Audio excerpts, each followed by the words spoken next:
Hey everyone, I'm Adam. And I'm Chris. And this is the Gamers Hall. And today we're going to be talking about another power build.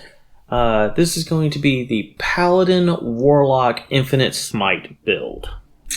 Yeah, this one's pretty nasty, and we've had some discussions about this one and how strong it can be. Yeah. So it is definitely a serious problem with definitely any DM and other players. So we'll get into this one. Oh yeah, and Devil's Sight. Devil's Sight is also a part of this build. Very key to this build. Yeah, so it's Paladin Warlock Devil's Sight Infinite Smite. Yeah. So what are the good things about this build?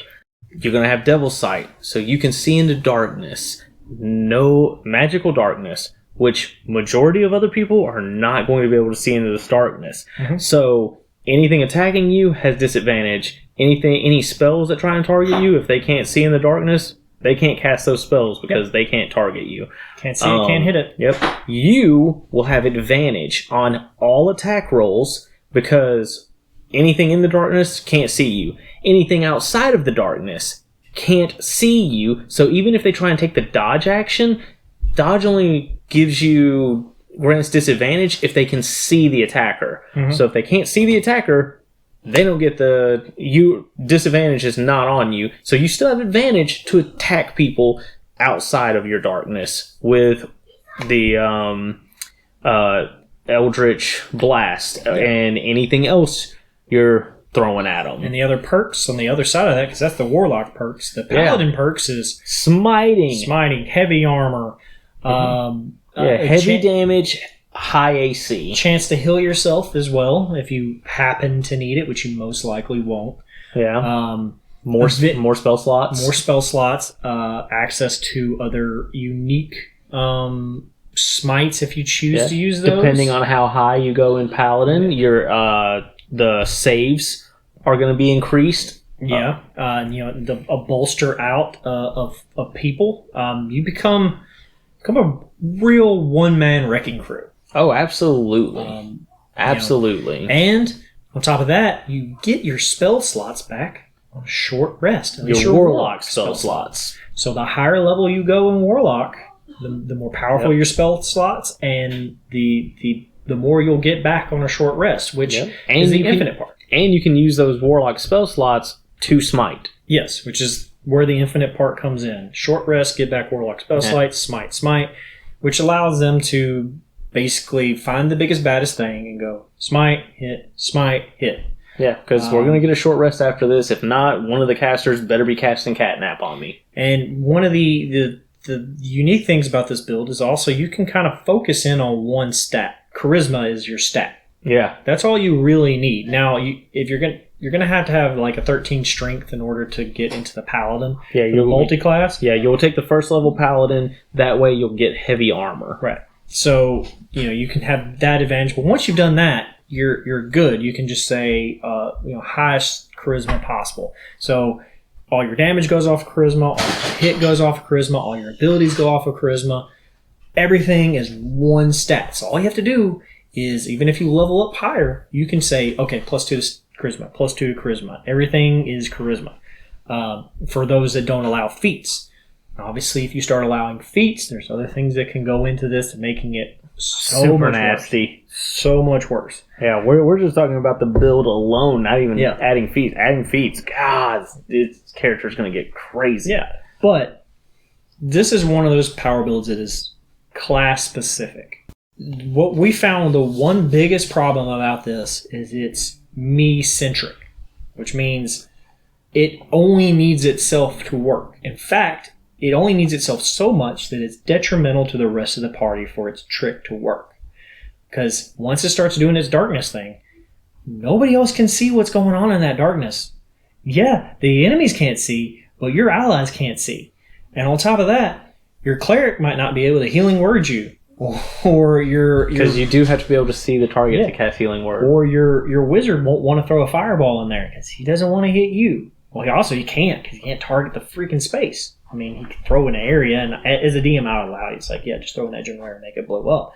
But, there's different there's definite things that are a downside to this build because it's such a selfish build. It's really cool. Being able to go, I'm a paladin, and you just, if you warlock build, maybe it's just constant dark energy, like boom. Oh yeah, I guarantee in Baldur's Gate 3, a lot of people are going to be making this build.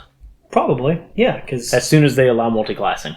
Yeah, because it would be really good, especially in a video game scenario where really you could do it all with one character. Oh yeah, because there's not a whole lot of things that can see in darkness that magical darkness at that without casting some type of spell or being a devil of some kind. Yeah, and even there's devils that don't even have or having some type of true sight. Yeah, it's funny that it has devil sight, and there's actually devils that don't have devil sight. Yeah. And although I, as a DM, would pretty much make most devils, except for maybe the really small ones, have it, as basically bearded devils from it on up, because they're actually relevant devils. Yeah. But yeah, there's not a whole lot of things that can deal with this. Yeah, because as soon as you throw that darkness, basically all the other players are gonna be like, "Really, man? You're throwing darkness again? None of us can see in darkness. What are we gonna do? We're just gonna sit here and hold actions, and just let you go do your thing because there's nothing we can do. Granted, we can't it does see take anything." the spell slot away. When it does the darkness, the spell slot does go away, so there's one less smite, at least. Yeah, but the crappy thing is that the counter to darkness is daylight, which is a 3rd level spell, or darkness is a 2nd level spell. Yeah. So, and not many casters have that in their repertoire. Not many things want to cast daylight. Really, this build is a consistent build. It consistently does the same thing really well all the time, which is why most DMs will have a problem with it, because no matter what situation you put this person in, it does its thing. Oh yeah. It's built into itself the counters to most of the things that you would throw against it. Yeah. However, it has many chinks in its armor. So there are spells that can affect it that turn its capabilities against it. I believe found one that's a 2nd level spell, which was Phantasmal Force. Yep. It's an intelligence saving throw. This character is not going to have a good intelligence. In fact, they probably made it their dump stat. Because what do they need to be intelligent for when they're highly charismatic and they need charisma and they need strength at least, or not? Hopefully, Constitution. Hopefully, the DM didn't give them a headband of intelligence. Yeah. So intelligence saving throws, illusions. Phantasmal Force creates a thing in front of them that they are going to attempt to deal with, and if you say that thing is attacking them, they're going to rationalize that it's a threat and attack it. And then you can even tell your players, "Hey, man, look, listen, that you normally would be smiting here. I'm going to make this creature look extremely nasty, and you believe it's the worst thing out on the field. Why are you not smiting it?" And make them waste their spell slots. Yeah. Because if the player goes, "No, I'm not going to ever do that," it's like, whoa, wait a minute, hold on now. This is your thing. What are you doing? And the funny thing is it works in dark. To cast a spell, it won't work in darkness, but when the player does the darkness, that thing doesn't go away. The player still thinks that illusion is still there. Yeah. So, and it turns his greatest strength into his greatest weakness. Yeah. And the only way you can really deal with the high AC and the darkness is doing AoE spells, Burning Hands, Thunder Wave, Shatter, just anything that's an AoE. It's like, look, I know he's there. Yeah. So that's another way you could kind of deal and balance with it. But you can't really disarm him because most likely he's taken Pact of the Blading and just summon his weapon in and out. Yeah. So doing any other things like heat metal to make him drop his weapon, not really effective because it's just like, sure. Well, heat metal on the armor. Yeah, you can do it on the armor. But he's going to Eldritch Blast you at advantage. Yeah. And Eldritch Blast is a cantrip that works off of player level, not Warlock level. So, he's going to have 2 to 3 blast, depending on what level he is. So that's, pop, 2 or 3. Yeah, depending on what he does. Concentration checks. And also, if this happens to be a build where a person didn't take the Eldritch Blast for whatever reason, they're like, well, I'm going to go heavy into the melee combat because that's fun, because that's still really viable. Levitate the person. Yeah. Just lift them up. It's a con save to do to a creature within 60 feet. Mm-hmm. Pick him up. Make him have to use his shots. He doesn't get to swing his sword anymore, his maul, or whatever random weapon he's choosing. You almost have to make sure you have daylight in order to be able to... Because you'd have to be able to cast the spell before he got darkness off. Yeah, which, I mean, not necessarily too hard, unless he's popping it as soon as combat starts. His first action Well, most of them do. Darkness. Yeah, darkness. I've got a minute. I can run up, start hitting everything I can. His initiative, he's not going to have a high initiative either. Yeah. He's not going to have a high dex, so a higher initiative creature can do other random things to him. Good point. I mean, other spells. Mostly the way to counter this guy is to really trick him. Yeah, either doing AoE stuff, tricking them. Yeah. Do Intellect Devourers have blind sight? Yeah. So they have True Sight, actually, I believe. Oh, they have True Sight? I think they have True Sight. Yeah, they know everything around. They might have blind sight, but they know you're there. Right. You can't hide from it. Yeah, things with like blind sight, tremor sight, Doggons. I've used them from Eberron. 120-foot blind sight. They don't need to see you. Yeah. I used it last night in our campaign. In fact, several weird creatures definitely affect this particular build. Yeah, but I mean, honestly, a DM, it's a little it's a bit tricky for a DM. So a newer DM is definitely gonna have a lot of problem with this particular power build.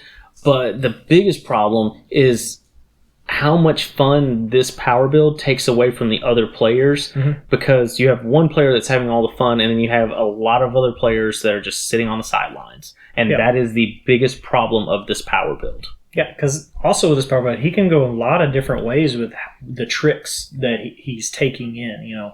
Eventually picking a feat can up his trick level. Goodness gracious, yeah. The Warlocks have lots of different other random things that they can give themselves to up the tricks, and then you have that solid core of a Paladin that is the one-man wrecking crew usually. Oh yeah. So now you just give him more arsenal to deal with it, and Paladins themselves also have lots of tricks. Especially when they go higher, they can do several different things. Absolutely. But he's definitely going to take away from all the other players. What you really need to do is you need to make some way that the other players can have fun with this situation, which for this particular way, you might want to create, when you're creating encounters, definitely create things that the other players need to deal with that this player can't. Yeah. It's almost that perfect situation where you say, here's a solo creature, you deal with this. Mm-hmm. The party has to deal with everything else. Yeah, which can suck. It definitely can. But you definitely need to make sure that the party members are involved. Or make sure that you can actually turn it against this power build person by making what they do so detrimental to the rest of the party that the party members are going, hey, you have to stop that. Yeah. We can't deal with that situation. If you're creating a combat, it's like, we want to help you, and you will die if you do not turn off your tricks. We can help you do your thing. Yeah, because what happens if you're in a 15-foot tunnel? Mm-hmm. He pops his trick off, and he's like, I got this, guys. But then you got 3 casters, and they're like, okay, Thunder Wave, Thunder Wave, Thunder Wave. And the party's just sitting back like, you going to turn that off or what, bro? Yeah. We can help you, but only so much we can do. I mean, this is definitely going to be the party hate each other kind of build. You're not going to. Because Dungeons and Dragons is a cooperative game, and that build is, like you said, it's very me centric. So it's It's saying, hey, I'm here. I'm going to do this. I really don't care what the other players are doing. I don't care if they can't see. Yeah. Because I can, and maybe you guys should take levels in Warlock and get Devil's Sight so you can see. Yeah. And that's not fun. Hey, maybe the other players are like, yeah, let's do that. Which then becomes an even greater problem because then you have every encounter you throw against them, they're all just like, well, we can see in the darkness too, so we always have advantage on everything we do. And then you'll just have to create things that just say no. Counterspell stops this. Could you imagine if everybody took 2 levels of Warlock to get Devil's Sight, and then the rest of the game was just like, let's see how many people have can see into our magical darkness while we just F everything up. Which, it will become enormously boring. Which, yes, actually, here's the best way to counter this. You know how you can get things back on a short rest with this build? Don't give them short rest. Give them short rest. Constantly throw something at them. That this guy's going to be like, I got this. Just enough to make them waste something. Just, boop. Here you go. Here's 2 goblins. All right, cool. All right, boop. Here's an ogre. All right, here's a smite. Maybe the quest that they're on is very time-eccentric, so they can't take a short rest. Yeah. It's like, no. You guys have an hour. Yeah. This needs to be done. You have an hour. Go. So it's like, oh man, like we've got to traverse through this. We got to get through this. There is no short rest. Which, for the party, it actually won't be that bad because they're going to be used to actually conserving what they have, doing certain things. For this person, though, they're going to be used to blowing their load and going, short rest, let's get back, let's do it again. And then, but no, if they're stuck in a dungeon, well, every time they do a short rest, something comes along. Yeah. You got to go clear this out. If you ever want to take a rest, you have got to clear out this area. Oh, by the way, reinforcements are coming. Yeah. Now you get to play a different scenario with this person, with this player, where not necessarily the environment that they're in is countering them, but the situation that they're constantly in is countering them. Yeah. Where, you can kill the big baddie, but can you kill all the other things that are coming at you? Yeah. Can you conserve your research sources up enough to get to the big baddie because you're not going to get a short rest? Yeah, and then that's where the rest of the party is going to shine, where the rogue is like, ha, I can deal with these guys, no problem. I got this. Or the monk or the wizard will be like, well, yeah, now my cantrips are awesome. I can fire off all day, especially higher level ones. Like, I'm shooting 2d10 firebolt. I got you. Boom. Where this other person goes, crap, I have to save it. If I blow my load now, I'm not going to be good. I didn't even think about this. A druid could straight up lock this person down. Throw up thorns. It's like, okay, you stay over there with your darkness. You move 5 feet, you take 2d4 damage. You got to come to us. Yeah, that's true. Yeah, make his little entangle. Just lock them in place. Make his darkness his own prison. Yeah, it's like okay, you stay over there with your darkness. I hope you got a lot of javelins. All you're doing is eldritch blasting. Spells. Wall of fire. Yeah. You want your darkness? I'm going to wall of fire around it. Oh, yeah. Wall of stones. Like, okay, well, now you can see us, but now I put this wall, you now cannot see us. So, just... Or what happens if you drop a fog cloud? Like, we're all just going to be screwed.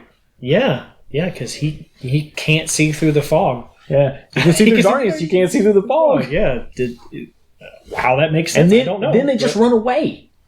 Yeah. It's like, oh, he just wasted it. All right, fog. We run away, but they stay at enough distance, so it's like, oh, they're trying to rest. We got them. Cat and mouse. Play cat and mouse. That's the way you mess with this guy. Constantly, just all the time. Yeah. Never. Throw one big thing at them, but just long enough to make them waste some of the stuff, and then after that, just go, okay. Well, we saw what you did. So, and then high level, you do the anti-magic field. Oh, he's done. They're done. Well, they can no smites. Oh. You can't smite an anti-magic field. It's a magical ability. Oh wait, no, because anti-magic field only stops. It stops spells. It stops. Then it stops. I think.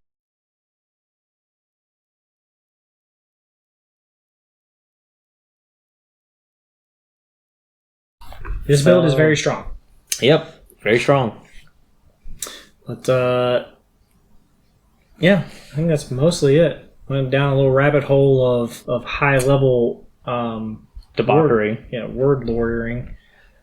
But, I don't know. It would be interesting to deal with. I've only had to deal with it once, but the campaign didn't get high enough level that it got ridiculous. Yeah, we had somewhat of that occur in the Waterdeep campaign with Aaron's monk character. He would do darkness and fight in it. And he was actively going towards that ability to do that because he's going to be Batman and fight in the darkness. But we were never in close enough quarters that it made it less fun for us, though, because it was always big areas, because Dungeon of the Mad Mage is huge. Yeah. Really, this one is best dealt with by forcing the player to actively have to use his teammates. It's so me-centric that he's going to have the support of the other ones. If you create a situation he can't deal with, then this guy's done. Yeah. So, yeah. If you guys have any other ideas... Catapult a net at him. Oh, yeah, net.